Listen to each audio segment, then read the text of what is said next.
séjour à Kinshasa dans le cadre de la diplomatie parlementaire, une forte délégation des sénateurs français du groupe d'amitié France-Afrique centrale, conduite par le sénateur de la Mayenne, Guillaume Chevrollier, a eu une séance de travail le mardi 10 juillet 2024 avec le premier vice-président de l'Assemblée nationale, le professeur Isaac Jean-Claude Tshilombaye. Il était question de présenter au premier vice-président de l'Assemblée nationale l'objet de leur visite en République démocratique du Congo. Plusieurs questions relatives à la diplomatie parlementaire ont été évoquées, notamment des questions liées à l'échange d'expériences sur la décentralisation. La République démocratique du Congo a un système bicaméral comme en France et c'était important pour nous d'avoir un échange avec les députés. Les sénateurs français souhaitent que ce soit une relation d'amitié, de coopération parlementaire. Nous, on est dans le cadre d'une mission de diplomatie parlementaire et nous avons abordé des sujets très concrets avec les députés autour de thématiques comme la décentralisation, le développement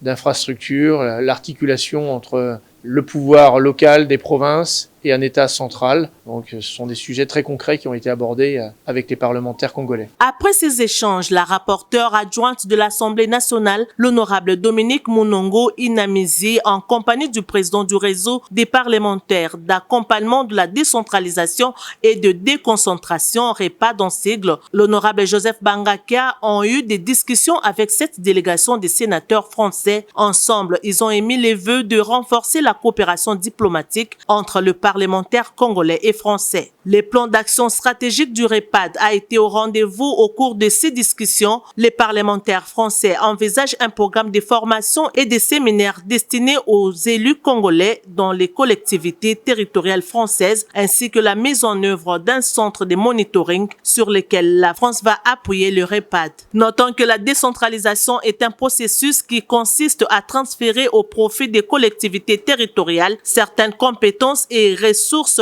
correspondantes pour assurer une meilleure prestation de services par le secteur public et d'améliorer la qualité de vie des citoyens.